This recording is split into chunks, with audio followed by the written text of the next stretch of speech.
My name is Sarah Brooks. I'm 23 years old. On the morning of my college graduation, I stood alone at a bus stop, dressed in my cap and gown. The fabric scratched against my skin, stiff and uncomfortable. And the cheap cardboard cap kept slipping no matter how many times I adjusted it. It was a bright, golden morning in Charleston, the kind of day that should feel like a fresh beginning. But for me, it felt hollow. Just down the street, in the driveway of our family home, a completely different kind of celebration was happening. My parents, Evelyn and Richard, were standing beside my younger sister, Chloe, and in front of them sat a brand new pearl-white Tesla. The sunlight reflected off its polished surface, the chrome handles gleaming like something out of a commercial. A massive red ribbon stretched across the hood, dramatic and perfect. My mother was crying real tears, the kind that came from overwhelming joy. She wrapped Chloe in a tight embrace.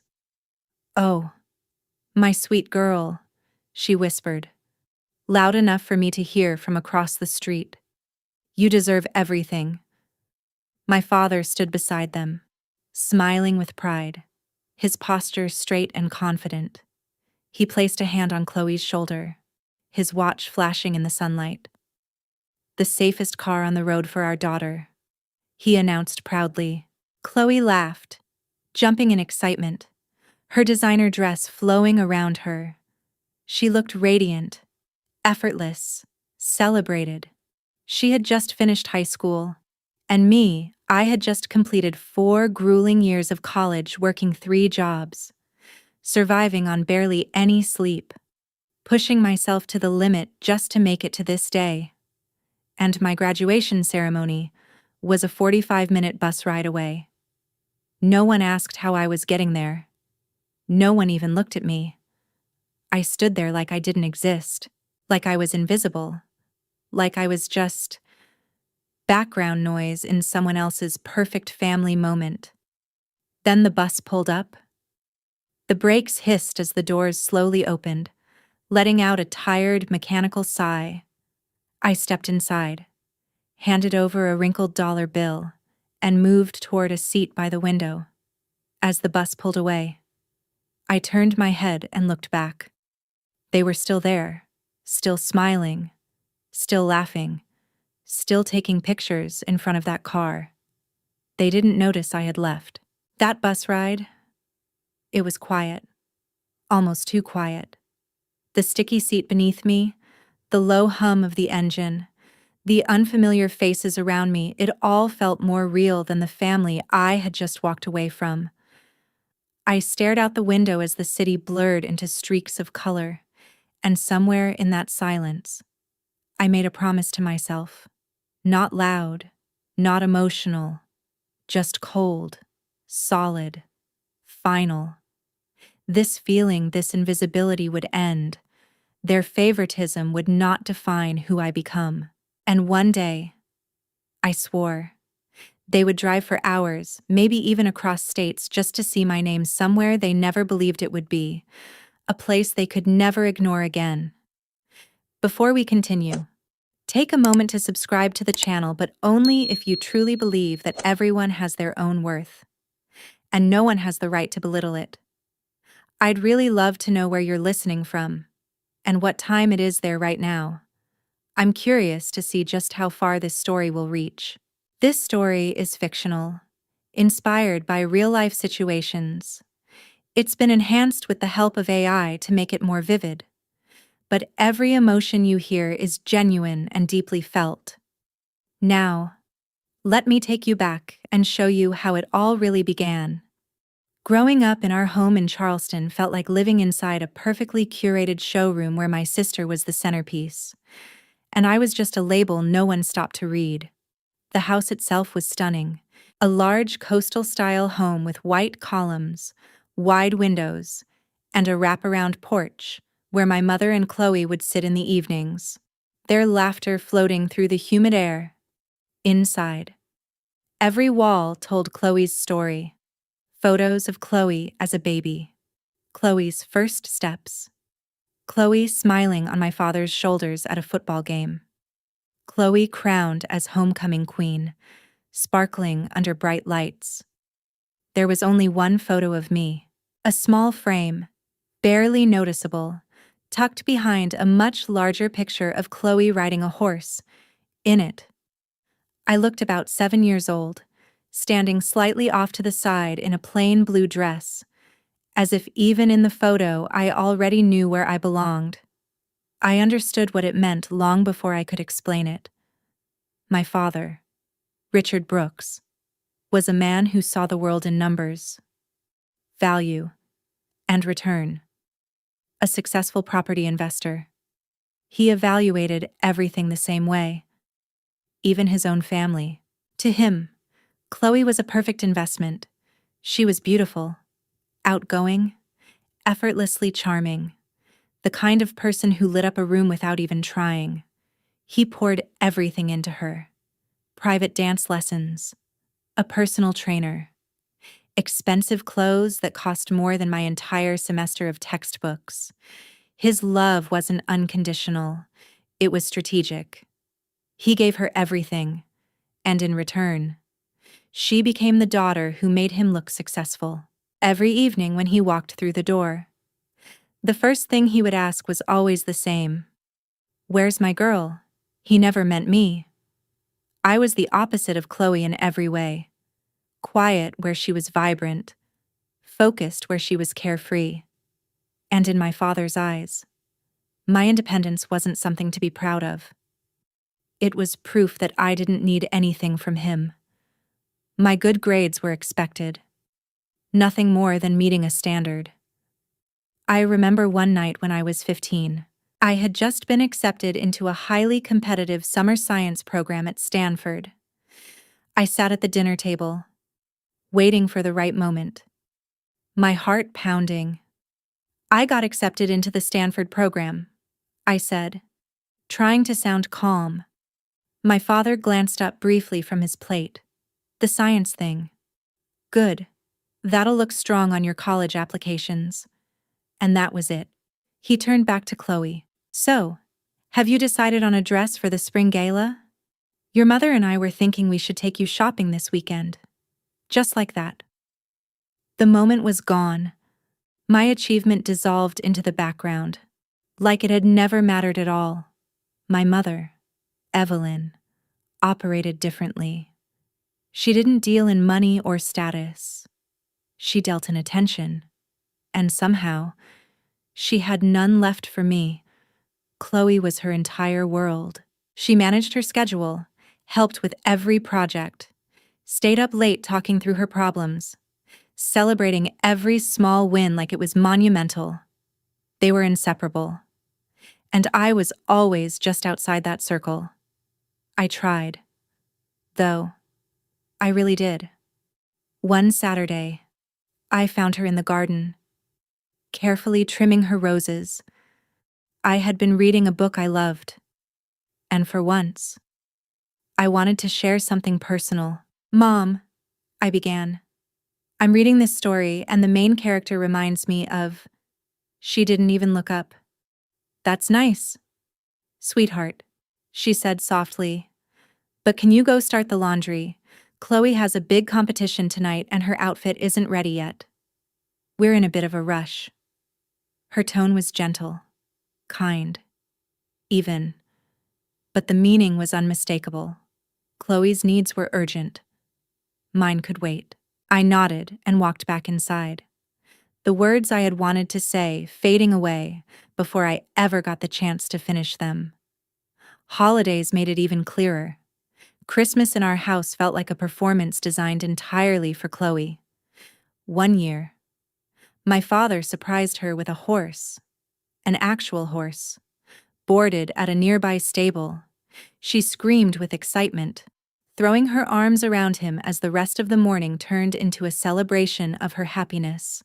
Gift after gift.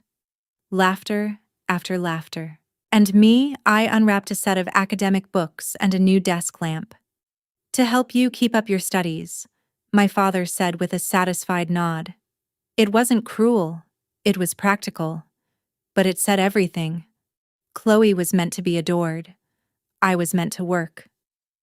The moment that defined everything happened when I was in 8th grade. I had spent 3 months building a project for the state science fair, a solar-powered water desalination system. I poured everything into it, every afternoon, every weekend, every ounce of focus I had. And when I finally finished it, I truly believed, for the first time, that maybe this would be enough to make them see me. I gave everything I had to that project. Weekends disappeared in the garage, my hands busy soldering tiny wires, adjusting tubes, testing and retesting until everything worked perfectly. I burned my fingers more than once. I stayed up late with physics textbooks spread across my bed, forcing myself to understand every detail. That project became more than just a school assignment. It became proof. Proof that I was worth noticing. So when they called my name for first place at the state level, the feeling hit me like a wave. My chest tightened. My vision blurred for a second, and I remember thinking, this is it. This is the moment everything changes. I carried that oversized trophy all the way home, replaying the applause in my mind, imagining my parents' faces when they saw it. But when I walked through the front door, I found them in the living room, completely absorbed in Chloe. She was standing in the middle of the room, practicing lines for a school play. 3 lines. That was her entire role. My mother sat on the couch, coaching her gently. My father leaned against the wall, watching with quiet focus. I stepped closer, lifting the trophy slightly. I won, I said, unable to hide the excitement in my voice. My mother glanced at me briefly, offering a soft smile. That's wonderful. Sarah, really, she said. But can you keep your voice down for a second? Chloe's trying to concentrate. My father looked at the trophy for a moment. State level, he said. Impressive? Richard Brooks's daughter, the scientist. His tone was flat, distant, like he was commenting on something he had read in the newspaper about someone else. There was no hug, no questions, no pride. The weight of the trophy in my hands suddenly felt ridiculous. I nodded quietly and walked to my room, placing it on my desk. It didn't feel like an achievement anymore. It felt like a reminder that no matter how hard I tried, it would never be enough. A few days later, Chloe stood on stage and delivered her 3 lines perfectly. My parents were on their feet before anyone else, clapping, cheering, smiling like she had just won an award. That night, we went out for ice cream to celebrate her performance, and that was when it finally became clear. It was never about what was accomplished. It was about who accomplished it. For a while, I tried to change. I tried to be more like Chloe. I forced myself to be louder, more outgoing, more effortless. I practiced smiling more, talking more, fitting into a version of myself that I thought they might finally accept. But it never felt right. It felt like wearing something that didn't belong to me, tight, uncomfortable, wrong. And they noticed. Don't try so hard. Sarah, my mother once told me gently, just be yourself. What she didn't realize was that I had never been given another option. I became the quiet one, the independent one, the one who didn't ask for help because she already knew the answer. No. That independence wasn't strength. It was something that had been carved into me over time, a scar I learned to live with. By the time I reached my final year of college, my life had turned into a blur of exhaustion. The last week felt like I was sprinting through the final stretch of a marathon I had been running for 4 years. My world shrank down to 3 places: the library, my dorm room, and the harsh, fluorescent-lit buildings where I took my final exams. Every day was a careful balancing act. Studying, finishing my thesis, working the last of my overnight shifts with campus security. I was constantly tired, but underneath all of it, something new was growing. Hope. A quiet, fragile hope. Because this wasn't just the end of college, it was my way out. I had marked the date on my calendar months in advance. Saturday, May 17th. Graduation day. In my mind, it had become something almost unreal, something important enough to finally matter. This time, they wouldn't be able to ignore it. This wasn't a small trophy or a side achievement. This was a degree, with honors, something real, something undeniable. And for the first time in my life, I truly believed they would have no choice but to see me. It felt real, solid, something no one could brush aside this time. I had spent so many nights imagining it. I could see them sitting in the audience. My father with that familiar, serious expression, but with a quiet pride hidden behind it. My mother dabbing at her eyes, pretending she wasn't emotional. Afterward, we would go out to celebrate. A proper lunch at a nice restaurant, the kind of place we only ever went to for Chloe. I pictured raising a glass, giving a small, graceful speech, and for once, everyone would actually listen. That image lived so clearly in my mind that it almost felt like it had already happened. It was that vision that carried me through everything. The sleepless nights, the stress, the constant pressure, the night before my final exam. I gave myself a break and walked to a small boutique near campus. I spent the last $70 I had on a simple blue dress. Nothing flashy, just clean, elegant, and quietly confident. When I brought it back to my dorm and held it up in front of the mirror, it felt like more than fabric. It felt like the future, the version of me I had fought so hard to become.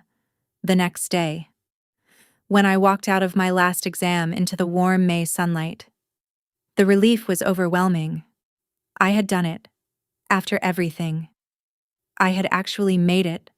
I almost felt weightless walking back to my dorm, like something heavy had finally lifted off my shoulders. I couldn't wait to tell them.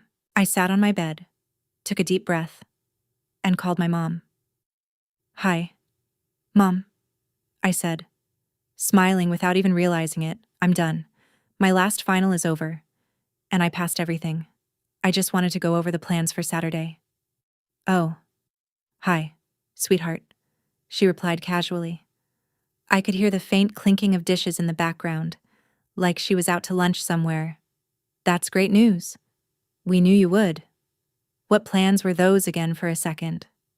I thought I had misheard her. "My graduation," I said, my voice softening. "The ceremony is at 10. I sent the tickets and parking pass last month. I was thinking we could all go out to lunch after. My treat." I added that quickly. I didn't want this to sound like I needed anything from them. I just wanted them there. There was a pause. A long one. I could hear her speaking quietly to someone else. My father. Most likely, when she came back. Her tone had shifted. Softer. Careful. "Oh, honey. About Saturday." My stomach tightened instantly. "I'm afraid something's come up. We're not going to be able to make it." Everything inside me went still.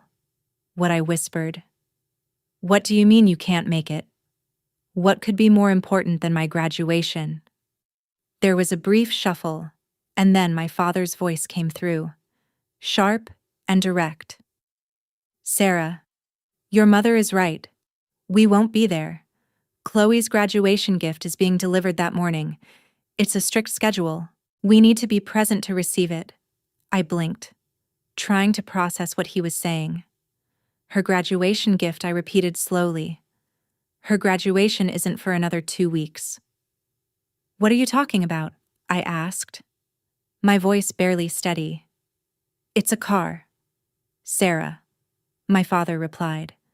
impatience slipping into his tone, like I was asking something obvious. A Tesla. It's a major gift for a major milestone. The delivery is coming from out of state, and Saturday is the only available slot. We don't have a choice. We don't have a choice. The words echoed in my head, hollow and absurd. I pictured them weighing the decision, carefully choosing between their daughter's once-in-a-lifetime college graduation and the arrival of a car. The image was so ridiculous it almost didn't feel real.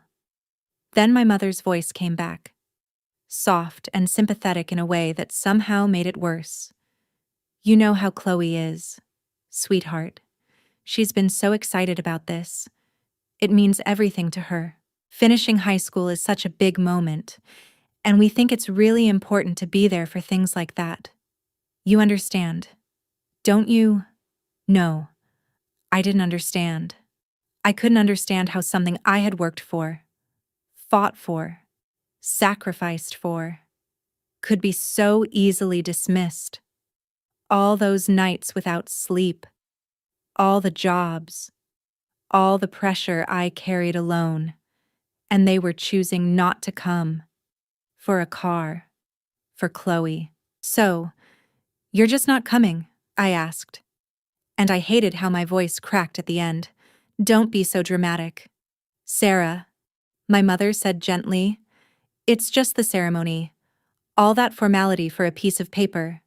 The important thing is that you earned your degree. And we are very proud of you. Proud. The word felt empty. You've always been so independent. She continued. You'll be fine. Just take the bus or call a ride. You always figure things out. There it was. The truth of how they saw me, wrapped up in a few simple sentences. I was the one who didn't need anything. The one who would handle it. The one who didn't matter enough to show up for... We'll celebrate when you come home, she added brightly, as if that fixed everything. And you have to see the car. It's beautiful. Pearl white. Chloe is absolutely thrilled. I couldn't respond. My throat felt tight, like I was trying to swallow something too heavy to move. Everything I had imagined, every detail of that perfect day, collapsed all at once. Gone. Okay, I whispered. It was the only word I had left. Wonderful. We'll talk soon. Love you. Sweetheart. The call ended. I sat there on my bed, the phone still pressed against my ear, listening to the empty tone on the other end. Slowly. I lowered it. My eyes drifted to the blue dress hanging on my closet door. Just hours ago. It had meant something. Now it looked foolish, like a costume for a celebration that was never going to happen. Something inside me shifted in that moment. Not loudly, not violently, just a quiet, irreversible break. The last small piece of hope I had been holding on to disappeared, and, in its place, there was nothing left but something cold, something steady, something that didn't expect anything from them anymore. If you think my parents made the right choice by prioritizing my sister's car delivery over my graduation, comment. The right choice. But if you feel that what they did was hurtful and unfair, then comment neglectful parents. I really want to hear your thoughts, because sometimes the way we see a story says a lot about who we are. College was never a dream for me. It was survival. My partial scholarship covered tuition, but everything else was on me. Rent, food, books. Even the smallest things like toothpaste felt like obstacles I had to climb over alone. The $100 my parents sent each month wasn't help. It was a gesture. Just enough for them to feel like they had done something. So I built my life around endurance, while other students were going out at night. I was putting on a stiff security uniform, preparing for another overnight shift, from 11 at night until 7 in the morning. I walked silent campus paths and sat in a small guard station watching flickering security screens. That little room became my world, under harsh fluorescent lights. I studied, wrote papers, and drank terrible coffee that tasted like burnt plastic. It wasn't good, but it kept me awake. When the sun came up, I didn't rest. I dragged myself back to my dorm, slept for a couple of hours, then went straight to class. Every day felt like moving through fog. I learned how to look awake even when I wasn't, how to take notes while my mind begged for sleep. More than once, I woke up mid-lecture with ink on my face where I had fallen asleep on my notebook, but I didn't stop. After classes, I took a bus downtown to my unpaid internship at a small marketing firm called Carter and Vale. The office was cramped, messy, and always slightly chaotic. I wasn't really an intern. I was free labor. I made coffee, filed paperwork, answered phones, ran errands no one else wanted to do. But I paid attention. I listened to how clients were pitched. I studied marketing plans left on desks. I stayed late after everyone left, teaching myself design and digital strategy using whatever resources I could find. I didn't have the luxury of wasting that opportunity. That routine left no space for anything else.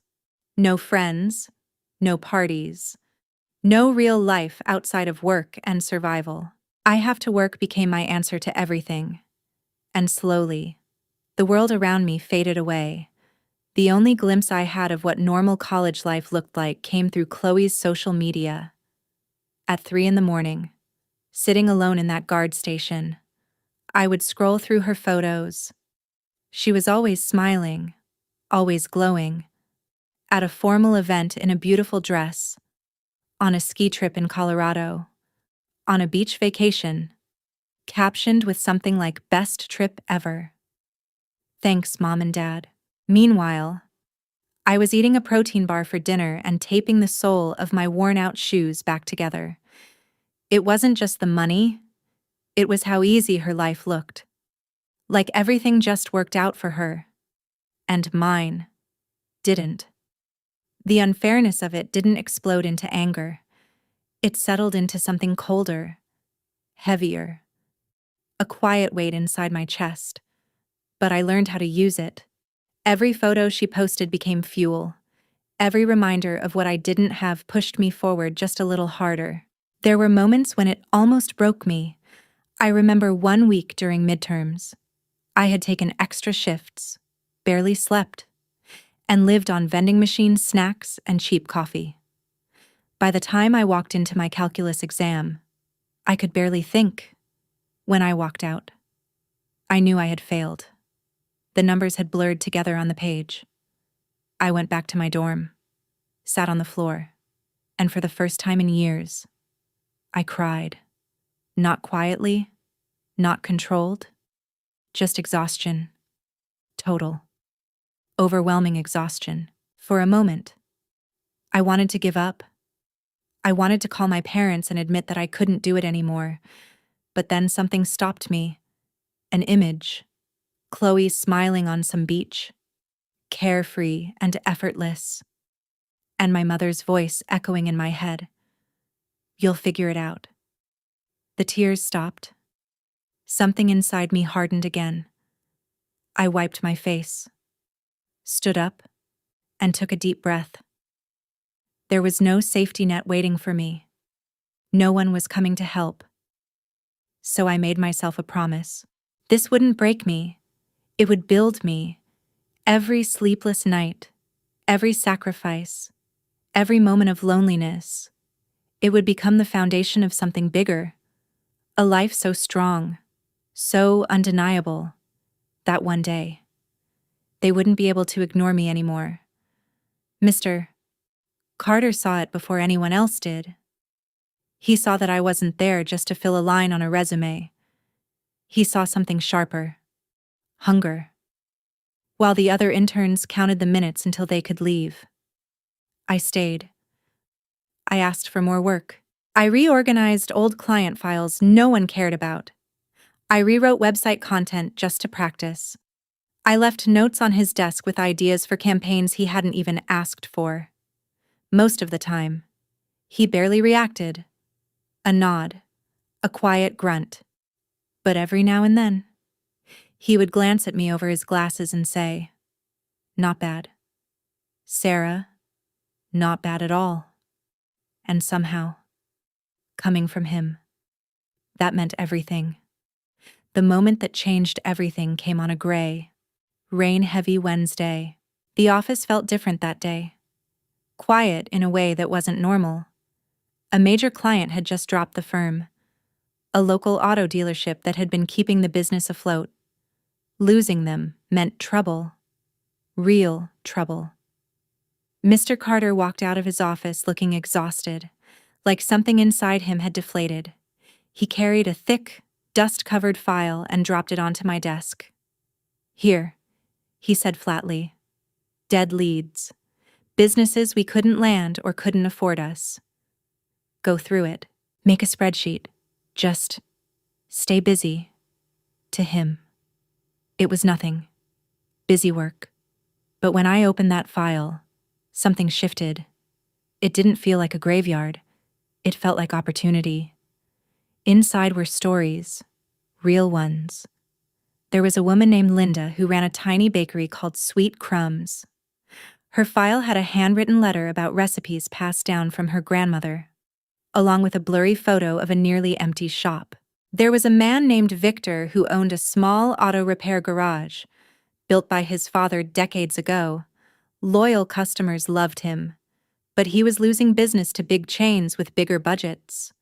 There were dozens more. A tailor, a bookstore owner, a craftsman who built guitars by hand. They all had one thing in common. They were good at what they did, but no one knew they existed. For 2 weeks, I buried myself in those files. I didn't just organize them. I studied them. I searched for them online, finding outdated websites, abandoned social media pages, businesses that had been left behind by a world that had moved on without them. They weren't failing because they lacked skill. They were failing because they were invisible. And suddenly, I understood something in a way I never had before. I wasn't just looking at businesses. I was looking at myself. The overlooked daughter. The one no one invested in. The one who had to fight just to be seen. The world celebrated people like Chloe. Polished, supported, effortlessly successful. But what about the rest of us? The ones working quietly in the background, building something real with no one watching. That night, I couldn't sleep. My mind wouldn't stop. The idea didn't come slowly. It hit all at once. What if someone actually fought for them? What if there was a company that didn't chase big corporate clients, but instead focused on people like Linda and Victor's small businesses with real stories, real passion? What if visibility wasn't something reserved for those who could afford it? What if it was something earned through effort? Through meaning, I sat up in bed, my heart racing. This wasn't just a thought. It was a direction, an agency built for the unseen. Not just marketing, something more. A way to give people a chance. A lifeline. The name came to me almost instantly. Bright Trail Digital. Because that's what it would do. Light the way forward for people who had been stuck in the dark for too long. From that moment on, I couldn't think about anything else. Every spare second I had, I spent in the library, not studying for exams, but learning everything I could about business, marketing, and building something from nothing. I read books I barely understood at first, took notes until my hands hurt, filled pages with ideas, plans, pricing models, strategies designed specifically for people who didn't have much to spend. I wasn't just imagining it anymore. I was building it, piece by piece. And for the first time, the future didn't feel like something I was chasing. It felt like something I was creating. I used the design tools at my internship whenever no one was watching. Late at night, after everyone had gone home, I created a simple, Clean logo, nothing flashy, just something honest. Then I printed 100 business cards on thick cardstock, holding them in my hands like they were something far more valuable than paper. The day after my graduation, I didn't go home. I took every dollar I had saved over 4 years, $2,347, and made the biggest decision of my life. I found a listing for a small storage room in the basement of an old building just outside downtown Charleston. It was barely more than a concrete box. No windows, damp air, the faint smell of mold clinging to the walls. $300 a month. It was everything I could afford. I bought a secondhand laptop from a pawn shop and a cheap desk and chair from a thrift store. I carried everything down into that basement myself. That was it. That was the beginning of Bright Trail Digital. My first target was a small bakery I had read about in those old files. Sweet Crumbs. I walked in early one Tuesday morning, my heart pounding so hard I could feel it in my throat. Behind the counter stood a woman named Linda, her apron dusted with flour. The smell of fresh bread filled the room, warm and comforting. But the place was empty. I introduced myself and started talking, my voice shaking at first. I told her I believed in what she had built. I told her I had a plan to help her reach more people. She listened, polite but tired. "Honey," she said gently, "I've heard promises like this before, big ideas, big costs. I just can't afford it." I had practiced this moment over and over in my head. "You don't have to pay me," I said. She blinked, surprised. "Let me work for you for a month. I'll build you a website. I'll run your social media. If nothing changes, you don't owe me anything, and you keep everything I make." She studied me for a long moment. I knew what she saw. Not confidence, but determination. Something real. "All right," she said finally, a small smile forming. 1 month. That month changed everything.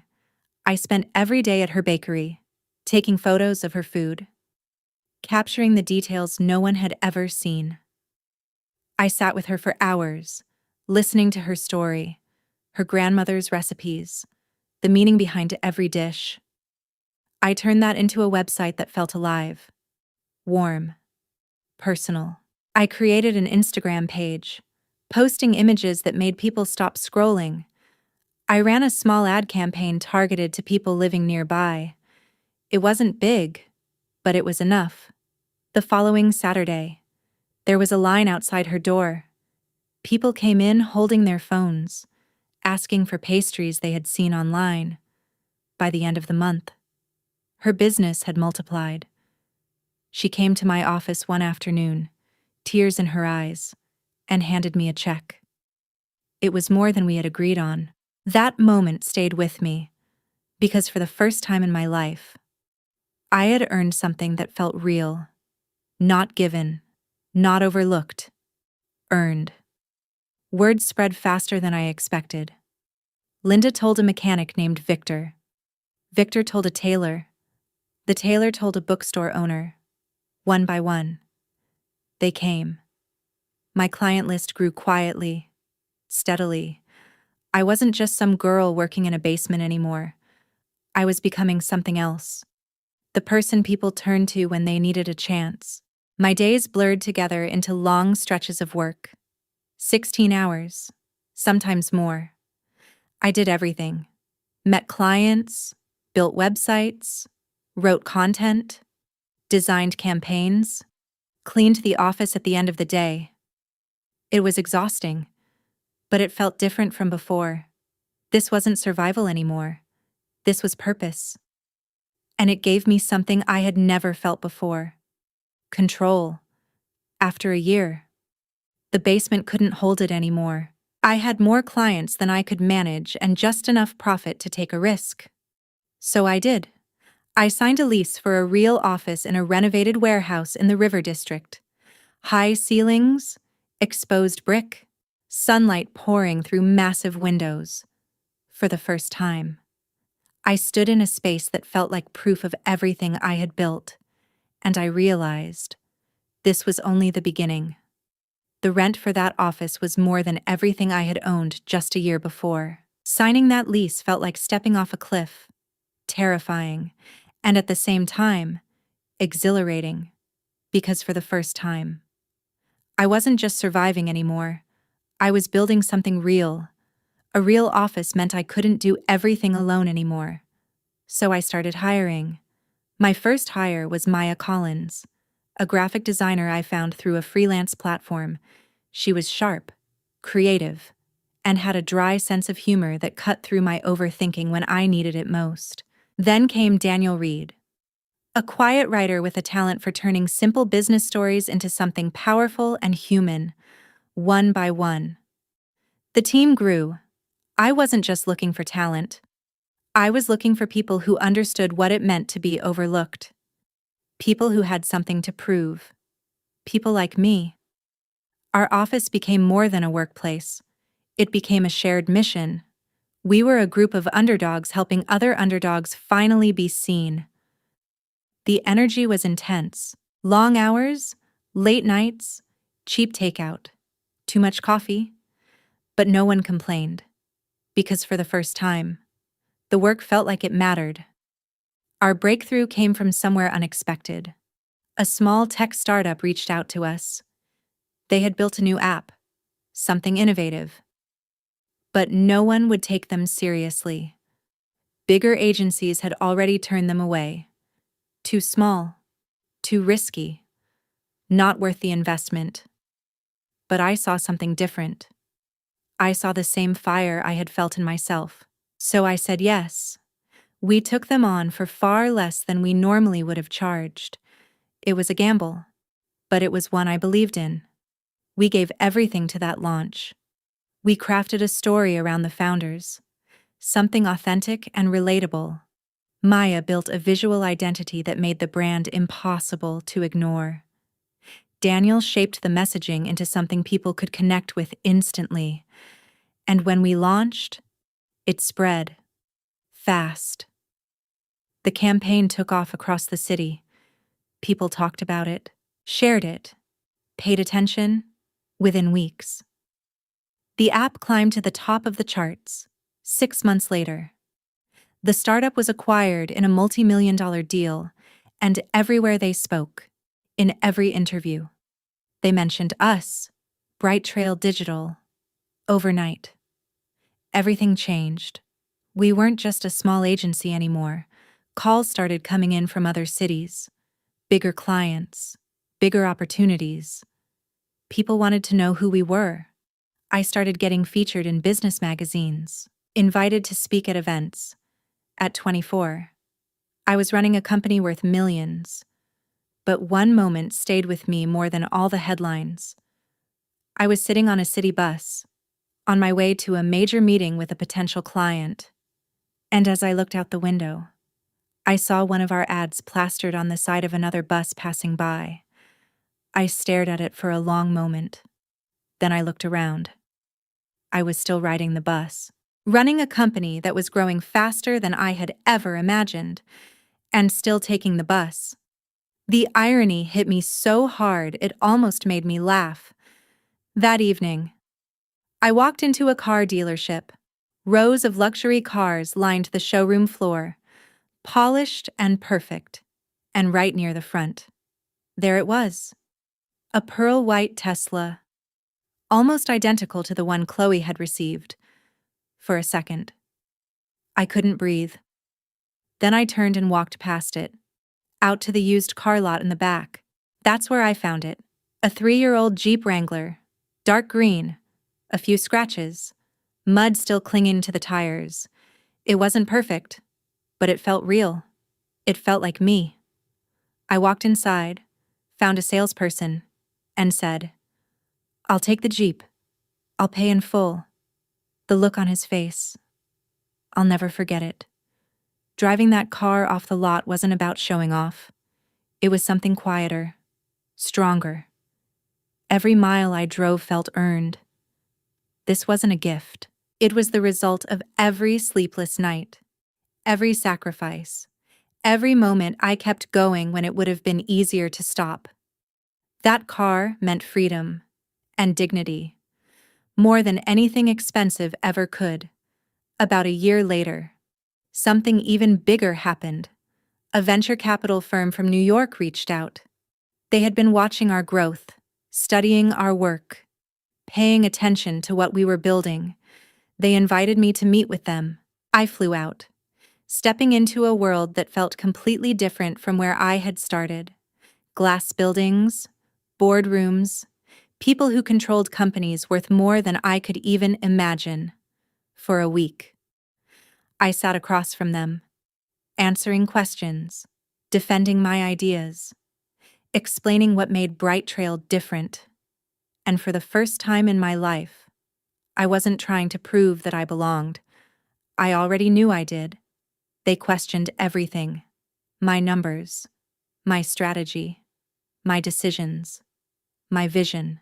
I sat across from them in those glass-walled rooms, surrounded by people who had built empires, people who were used to being the smartest ones in the room. But I wasn't intimidated, because in my mind, I wasn't there with them. I was back in that security station, alone, tired, eating cheap crackers at 3 a.m, trying to stay awake long enough to finish an assignment. Compared to that, this was nothing. They couldn't scare me. So I didn't just answer their questions. I challenged them back. I negotiated hard, not just for the money, but for something far more important: control, purpose. I made it clear that Bright Trail Digital wasn't going to turn into another agency chasing big clients and ignoring the people we were built to serve. We would keep our mission. We would keep our voice. And if they wanted to partner with me, they had to accept that. On the final day, they made their offer. They valued my company at $25 million. I looked at the contract in front of me, and when I signed it, my hand didn't shake. Not even once. That night, I flew back to Charleston. I didn't call my parents. I didn't even think about it. Instead, I called my team. We went out to the most expensive restaurant in the city, something none of us would have ever imagined doing just a year earlier. And we celebrated. Not just the deal, but everything it represented. Every late night, every risk, every moment we kept going when it would have been easier to quit. It wasn't just my victory. It was ours. The girl who had once been told to take the bus now had the power to buy the entire system if she wanted to. The years that followed moved faster than anything I had ever experienced. Everything expanded. New offices opened in cities I had never even thought about before: Atlanta, Denver, Seattle. I was constantly traveling, living out of suitcases, making decisions that affected not just me, but hundreds of people. My world became numbers, strategy meetings, and endless calls. And somewhere along the way, I realized something. I had become the person I once dreamed of being: independent, respected, successful. The pain from my childhood didn't disappear, but it became quieter, covered over by everything I had built. I had created a new family, my team, people who believed in me, who worked beside me, who saw me, and my real family. They became distant, a memory I no longer touched. For almost 5 years, there was nothing. No calls, no messages, no attempts to reconnect. And I told myself I preferred it that way. Until one ordinary Tuesday afternoon, I was sitting in a strategy meeting at our headquarters, surrounded by my leadership team, discussing a major campaign for a national client. The room was alive with energy, ideas flowing, voices overlapping. And then, my phone vibrated. I usually ignored it, always, but something made me look. Just for a second. One word appeared on the screen: Mom. Everything around me faded. The voices, The conversation, the room, it all blurred into silence. My chest tightened so suddenly it felt like I couldn't breathe, like something from the past had reached forward and grabbed hold of me. Memories rushed in all at once. Her voice, her distance, the way she had turned away from me without a second thought. The feeling hit just as hard as it always had, like no time had passed at all. "Sarah, are you okay?" someone asked, their voice pulling me back. I blinked, forcing myself to focus again. "I need to take this," I said quietly. My voice didn't sound like mine. I stood up, steadying myself, and walked out of the room, step by step. I made my way to my office. The door closed behind me, shutting out the noise. In front of me, the city stretched out through the glass windows. Everything I had built, everything I had earned. I stood there for a moment, breathing slowly, trying to calm the storm inside me. Then I picked up the phone and answered. "Hello." My voice came out colder than I expected. "Sarah. Oh, thank goodness. It's really you. I wasn't even sure you still had this number. It's been so long." It was my mother's voice, exactly the same, sweet on the surface, but carrying that familiar undertone I had spent years trying to forget. "I do," I replied, keeping it short. "Well, I know you must be incredibly busy, but I just had to call. Your father and I are so proud of you.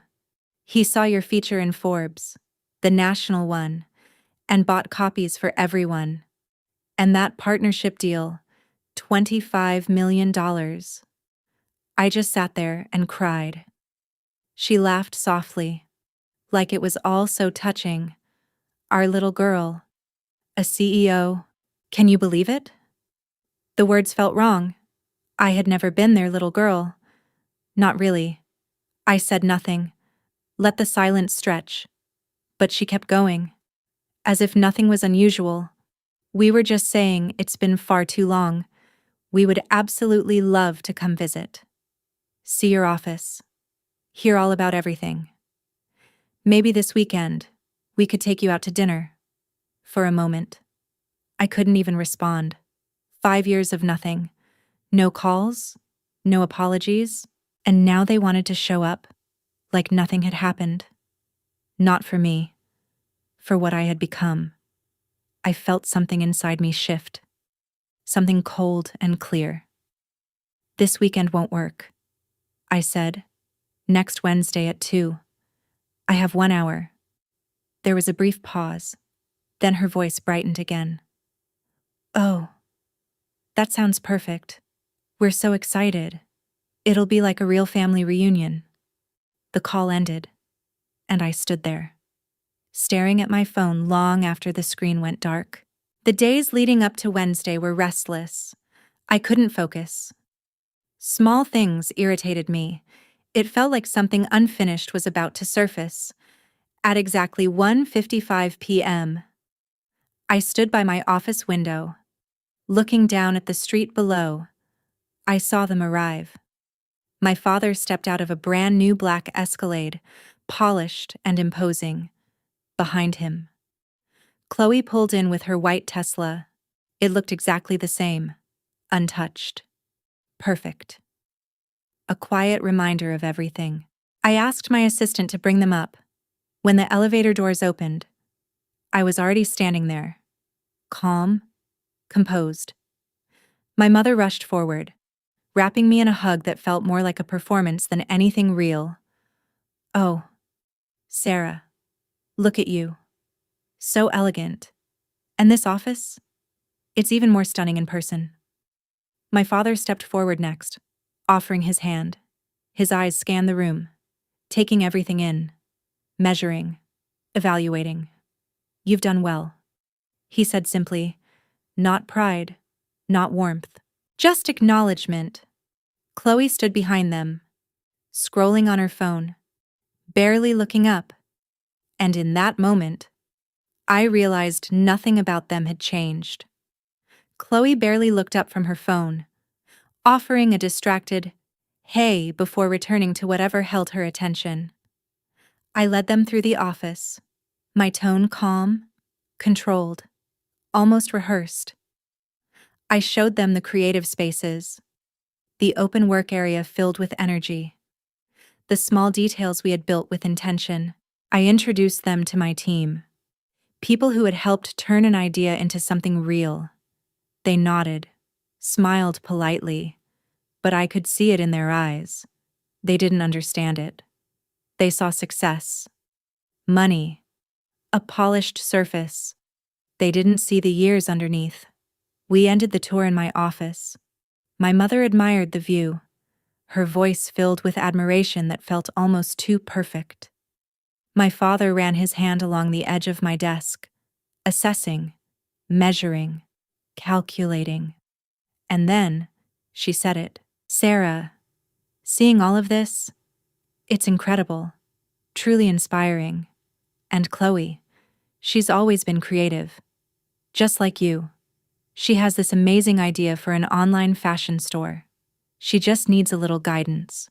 Her eyes met mine. "With your experience, your resources, you could help her get it started." There it was. The real reason they were here.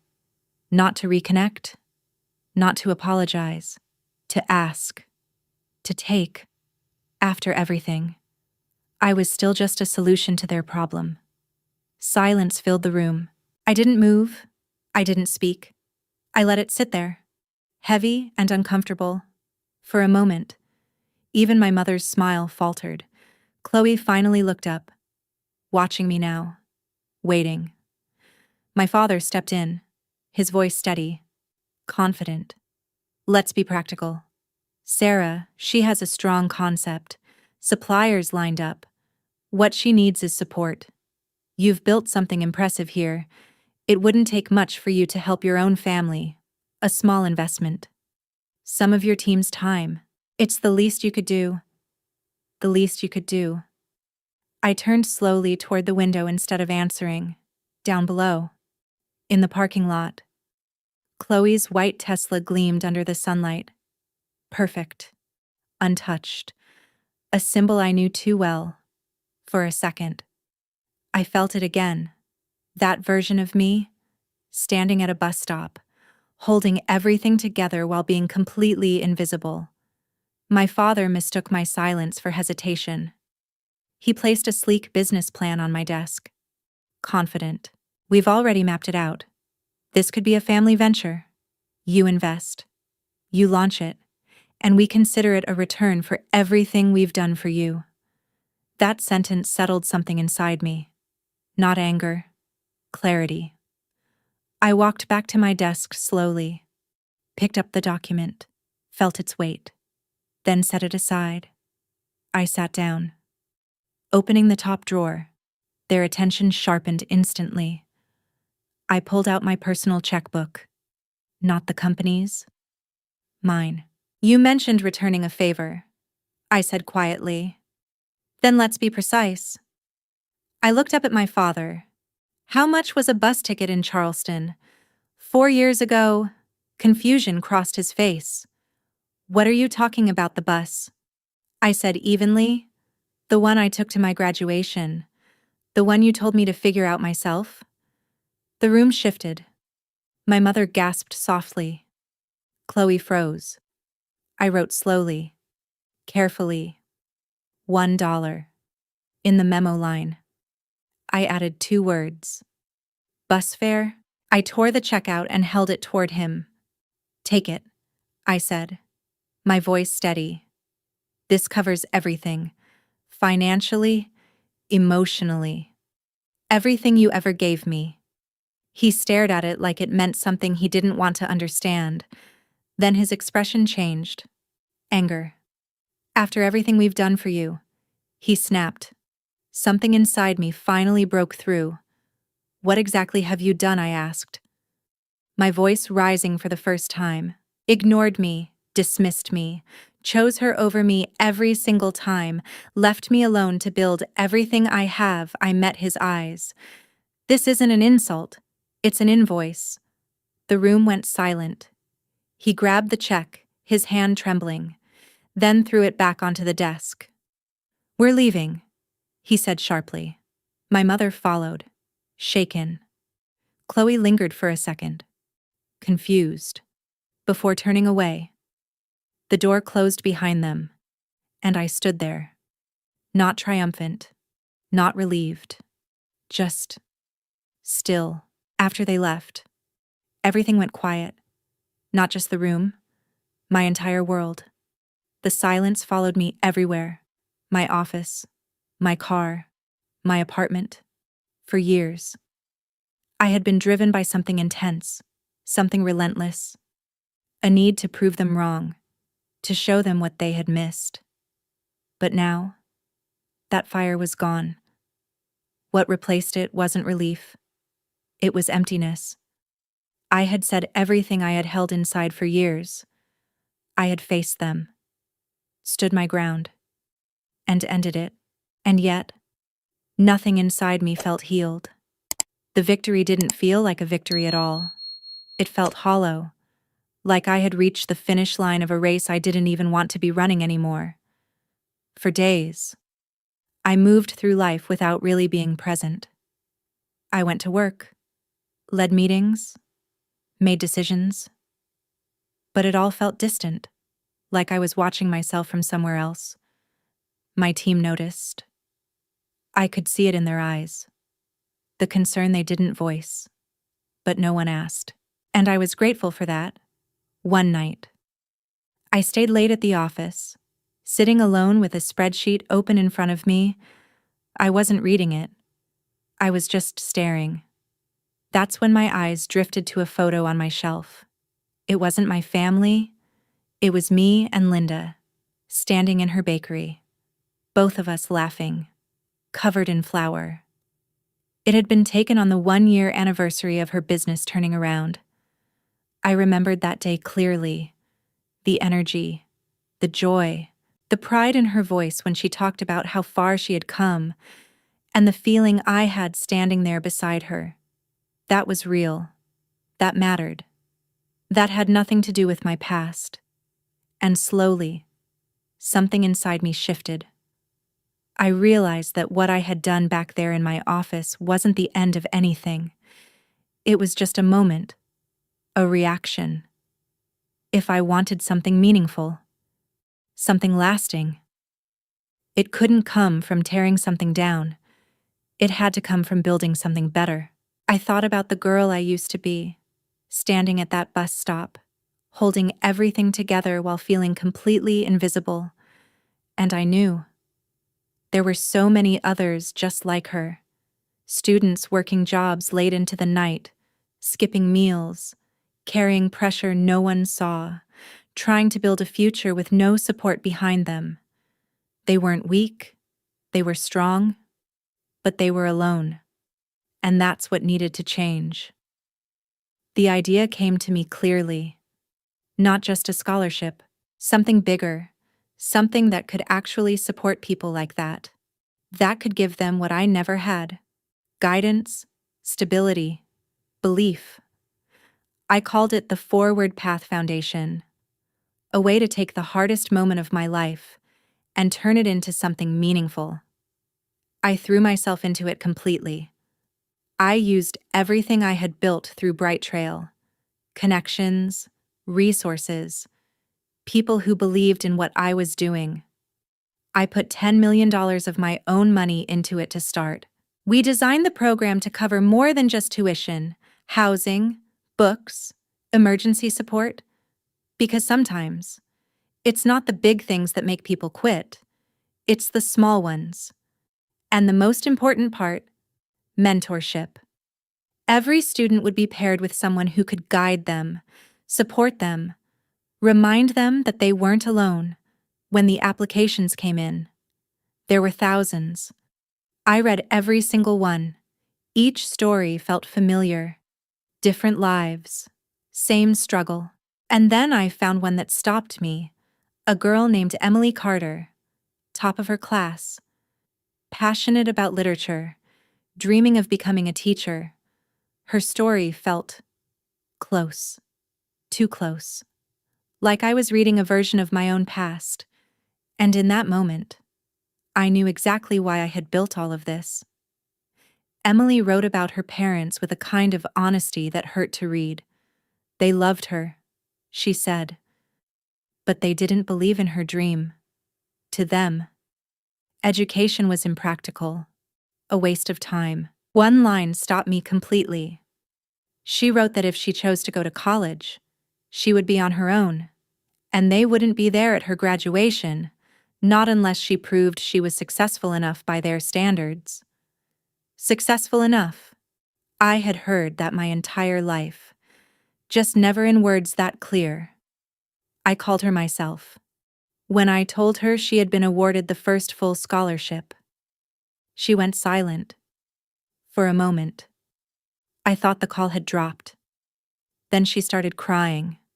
Not quietly, not politely. It was the kind of cry that comes from years of holding everything in. "We believe in you," I told her softly. "You are more than enough." A year later, we held our first foundation gala. All of the students were there. Meeting them in person changed something in me. They weren't just stories anymore. They were real, strong, resilient. Emily stood on stage that night, confident and steady. "This didn't just pay for my education," she said. "It gave me a community. It gave me support. It reminded me that I'm not alone." I sat there, listening, and for the first time in my life, I felt peace. Not from success, not from money, but from seeing someone else rise. That was my answer. Not revenge. Purpose. Years passed. The company grew. The foundation grew. And so did I. The pain I once carried faded into something quieter, something stronger. One evening, I received a message from an unknown number. It was a photo, a billboard on the highway, showing one of our students, with the words, "Your journey starts here." Standing off to the side was my mother. Then another message came. "We're proud of you." No apology, no explanation, just those words. I stared at the screen for a long time and felt nothing. Not anger, not relief, just calm. I typed back, "Thank you. I made it on my own." And for the first time, I truly meant it. Because this was never about proving them wrong. It was about proving to myself that I never needed them to be right. And if you've ever felt invisible, just know this. You're not alone. Have you ever been in a situation like mine? I'd truly love to hear your story. Sometimes, sharing it is the first step toward healing. If you were in my place choosing to let go, stop seeking their approval, and build your own life. Right, I'd do the same, so I know I'm not alone in that decision. If you would choose the opposite to reconnect and try to change your family's mindset and behavior, right, try to change them. And if you have a completely different approach, please share it with me. Your perspective might be something I've never considered. Because in the end, there isn't just one right answer, only different paths we choose to walk. There was a time I believed being seen meant being chosen by the people I loved most. I worked harder, tried longer, and waited quietly for a moment that never came. But life taught me something deeper. Your value does not come from someone else's recognition. It comes from what you choose to build when no one is watching. I learned that pain can either break you or shape you. And sometimes, the greatest strength isn't proving others wrong, but choosing to move forward without needing their approval at all. We all carry invisible battles, but those struggles can become the very foundation of something meaningful, not just for ourselves, but for others too. If this story resonates with you, I want you to know that your journey matters. Your voice matters. You are not invisible here. If you believe in stories like this, Don't forget to subscribe, like, and share this video so more people can feel less alone. And I'd truly love to hear your thoughts in the comments because your story might be the light someone else is looking for. Thank you for being here. See you in the next story. Welcome to Family Confessions. Our stories go beyond entertainment, helping viewers recognize toxic behaviors, understand boundaries, and reflect on their relationships, while reinforcing self-worth and the strength to heal and move forward. Each video follows a structured workflow ensuring quality and value for our audience. Thank you for being here.